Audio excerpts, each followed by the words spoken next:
Welcome to Coffee with Dan. Today I have with me Dr. Prasanna Lokuge, Director of Information Systems at Sri Lanka Ports Authority. He also holds a BSc in Mathematics from University of Ruhuna in Sri Lanka, an MSc in Computer Science from University of Colombo, and a PhD in Artificial Intelligence, Australia. Today we are going to discuss about the ICT education and the international standards in assessing qualifications in the information technology studies. Good morning to you and welcome, Prasanna. Good morning, Dan. May I ask you at the beginning, what are the main levels of ICT education available in Sri Lanka? Yeah, thank you, Dan, for inviting me. As you know, ICT is a very dynamic field, same as other qualifications. In Sri Lanka, you can obtain from our state universities diploma and advanced diploma and BSc, masters and PhD level qualifications. In addition to those qualifications, we have vocational qualifications from TVEC you can take, certificate level, diploma level or higher diploma level, and also degree level qualifications. In addition to those state universities and vocational institutes, in the private sector, we have many institutes conduct various programs starting from certificate level to masters and even PhD level. So these are same as other areas. We have from certificate level to PhD level qualifications you can obtain now in Sri Lanka. Now, the information technology is not a new concept in the developed economies, but for Sri Lanka, this is a very new area, and our people didn't have the chance of obtaining the information technology education, or what we call very broadly the IT education. So, with regard to the IT literacy in Sri Lanka, how has it progressed? With this government initiatives, now it has actually improving the ICT literacy rate, because that is one of the most important thing other than these paper qualifications. People should get to know about it. But I could say it's steadily improving, not even in Colombo, even other areas also. ICT is not really a paper qualification. You need to have hands-on on the technology. You need to hands-on on the hardware systems. So how do you see that this could transform the Sri Lankan economy, and also for us to show Sri Lanka as an important country in the world? Yeah, now paper qualification is one thing, and actually there are other different qualifications or experience you can take. For example, there are vendor certifications, like for various large scale vendors like Microsoft, Oracle, Cisco and other hardware vendors. They have their own certifications. So that is very important for a person, even with a degree or without a degree, to know, because which gives you a practical knowledge of how to use those software and the hardware. When you come to other areas, like we have other professional qualifications also. Like for example, a British Computer Society, there are 3 exams conduct in Sri Lanka where you can obtain BCS, which is BCS level 3 is equivalent to a degree in UK. So it is a blend of this the paper qualification and the vendor qualification and the professional qualification. What you need to understand here, ICT is very dynamic field. It's changing every time. So you can't say that I am having a degree and then you can't just sleep. So you always have to update. So how would you update? You have to go ahead with these vendor certifications, processes, training, workshops, various seminars you need to attend to be in the current. What are the other categories of ICT education available, such as professional qualifications for our people? Yeah, that is what I actually earlier question I mentioned this one. People who have not entered into universities, there are various other ways that you can do. For example, networking. If you take networking, is a very vast, dynamic, important area. So even if you don't have a degree level qualification, if you pass a networking qualification provided by certain vendors, for example Cisco networks, I'll take one example, you have plenty of jobs, because which basically teach you how you could configure this area. You don't want to worry like whether you have a degree or no, but there are various other vendor qualifications and professional qualifications where you can obtain to be in the market. For a starter, really at the age of a very young age, what is your advice on how he or she should start learning IT education?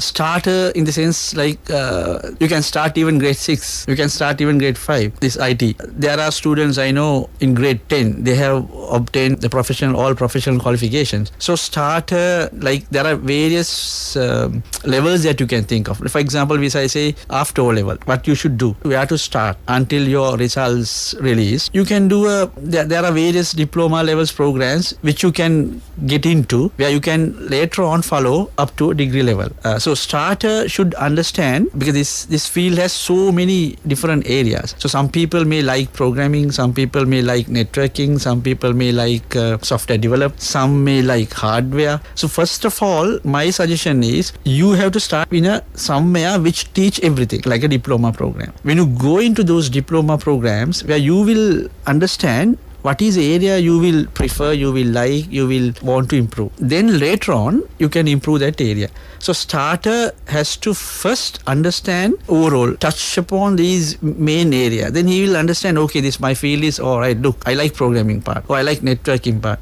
or I like hardware, or I like maybe artificial intelligence area. So he has to know formally what are the main areas first. Then later on, you focus on one area, you can build your career on that area. Prasanna, you very correctly mentioned that in our education system, ICT starts at a very young age, like in grade 6. As a IT professional, are you happy with the school curriculum that is there at present? See, now in the present government, now they are reviewing the process, and I understood like they're going to distribute tabs for A-level students. My understanding is it has to start from even grade 1, because without IT, there's no life now. Everywhere you see IT is involved, especially with this IoTs coming with various apps. Everywhere people have to involve IT for day-to-day life. So it is, even I don't mind, I like if they can start from grade 1. That has to come, because there's no world without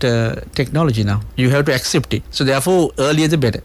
How to assess the IT skills and standards internationally? That's a very good question, because various universities, various institutes, they conduct academic program. But when you go into workplaces, your competencies, skills and knowledge must be certified by an authorized body, so that they can get due recognition. And there has to be some endorsement to say, okay, this person is qualified. Not only qualified, skilled, and has particular knowledge on a particular area. So this is what is very important aspect, because you have seen many people passed out from various places, but there's no way that we can assess their skills, because this is a very dynamic, changing field.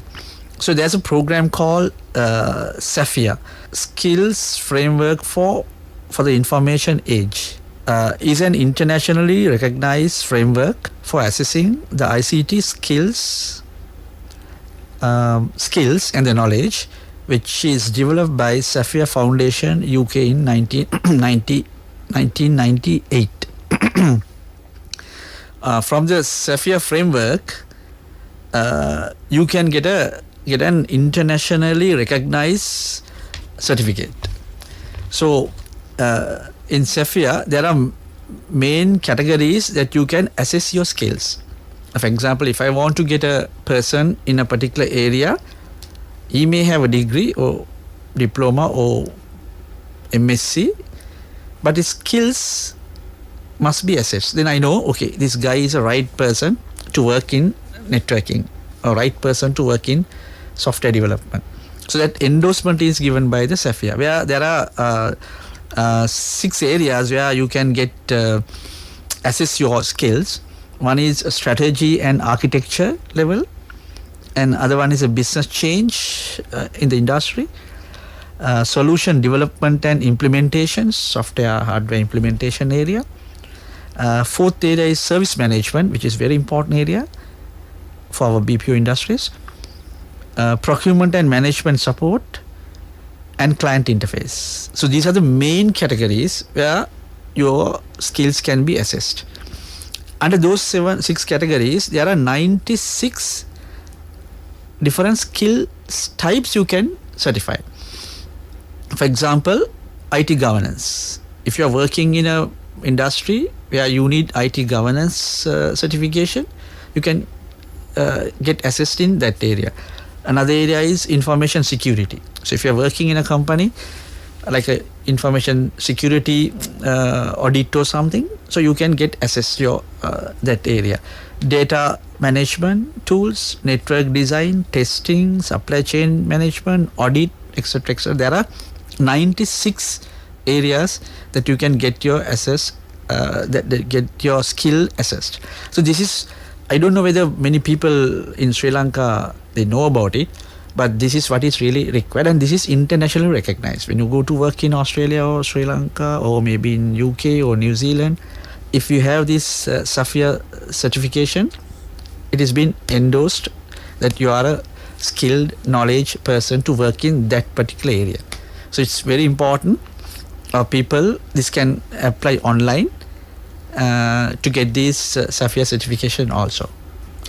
Prasanna, you mentioned the fact that the recognition is a very important factor, and we know that there are foreign universities and institutions that offer various types of qualifications, as well as there are local institutions that offer these qualifications. Are there any world accepted mechanism available for assessing the IT competencies of these students and professionals? The SAFIA is one of the internationally recognized, accepted skill assessment framework where you can assess your skills. Actually, this is an internationally recognized framework which is developed in 1998. So this is very famous in UK, Australia, and other countries. So this is, if you have SAFIA certification, you have given a kind of an endorsement that you are your skills are assessed, because as I told you earlier, various things you learn, various institutes have different subjects. So but if you are going to work in particular area, if you have a qualification like SAFIA framework qualification, that would be an added qualification for to find a job, and also to recognize you, and also to build your career in IT. Now, you being Director of Information Systems in Sri Lanka's leading port, and also a past chairman of Sri Lanka Computer Society, when you enroll someone for IT related work, what are the main areas that you look at in his education and skills? It's a good question. Like, there are basic qualifications that you need to have to apply for a job. For example, like if it is a graduate, okay, we first see that whether for this particular vacancy, whether we require a graduate level qualification. Number 2, that's a basic one. Number 2, I will have to see whether he has done any vendor certifications. Like earlier I told you, vendor specific certifications we have. And then if he or she has a SAFIA certification, then I know exactly his skills are assessed. So he's a right person to get into this job. So 3 various areas, different areas I'll be basically looking for. You have to have some academic qualification, plus if you have done some vendor specific training for the particular job, it is also an added qualification. And if your skills are assessed, it's another added qualification. So if you have all 3, that would be the best. Then I know basically this person can work and fit into this particular area. Internationally as well as locally, the business process outsourcing, or what we generally call a task that is taken up of a certain country in another country, How does the right qualification supports to build IT in the BPO or business process outsourcing sector in Sri Lanka? As you know, Dan, like Sri Lanka is steadily transforming into the most preferred IT BPO hub in Asia. We are around, I think, 300 IT companies we have, and our export revenue reached, I think, US dollars 900 million in 2016 with a workforce of around 85,000 people. Our vision for 2020 and 2022 to become the number one foreign exchange earner with US dollars 5 billion revenue target with a workforce of 200,000 minimum professionals to work in this industry. So in this aspect, currently the BPO industry is the main areas we handle. There are so many areas, very popular areas we handle. We have ERP solutions, mobile applications, customer support, especially payment processing, software development, testing, etc., etc. So in this BPO industry, why it's becoming very popular Sri Lanka? Because our ICT literacy rate is very high. Our knowledge in IT compared to in this region is very high comparatively. So what my advice, as you said, people should clearly understand the demands of BPO industries. Then they have to focus on those areas, and then they have to build their knowledge and the skills on these particular areas. So if anybody wants to work in a BPO industry, he has to go through the areas what, for example, the few things I have mentioned. They have to improve their skills and knowledge on those areas in addition to their basic qualification. But generally, BPO industries, minimum, they prefer to have IT graduates, then to be trained on different aspects. And turning back to our discussion, Prasanna, what sort of standards are required in education sector to assure quality of delivery? As you know, Diane, like the various institutes conducts various programs. So there has to be a regulated body. I think government is preparing some education act to enforce this one. But what we really want to know, we need to evaluate. Regulated body or education system has to evaluate the courses they conduct. For example, there has to be a minimum number of hours for particular course, and the quality of services and delivery mechanisms, because there are so many diplomas, degree programs are available. Some diplomas you would have seen, you can get it within one month, 1 or 3 months, but the quality of services has to be very strictly, carefully evaluated. Otherwise, ultimately, our students will suffer. With a diploma, when you go to a place to work, if you don't know anything, he will suffer. So this is a very, very important, critical factor, because so much of institutes are coming up. They deliver the courses, whatever they want, but that has to be stopped now. So various aspects, even lecturers, the qualification must be. I know some places like they teach, but the teacher doesn't have right qualification to teach the subject. So ultimately our people will suffer. So it has to be stopped, and it has to come to a particular regulatory body to evaluate. I think TVEC is geared up to do this one. I think from next year onwards, this situation will be changed, and there will be some a mechanism to evaluate these courses conducted by various institutes, and then that has to be assessed by a particular regulatory body. So. The present government of Sri Lanka has introduced a new interest-free loan scheme for students who are sitting for advanced level examination. And already the Ministry of Education opened a database for students to register. The students who have sat for GC advanced level in 2015 to register for this interest-free loan scheme. And out of the list, there is quite a considerable number of applicants for IT-related courses.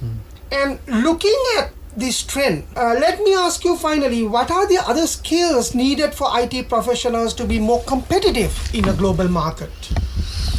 Other than IT qualifications, I think our students, they have to improve their other soft skills, leadership qualities, communication skills are very important for people to work in an industry, because even in BPO industries, it's just not the academic qualification, the working environment has to be seen, and especially they have to improve their soft skill, leadership skills and communication skills.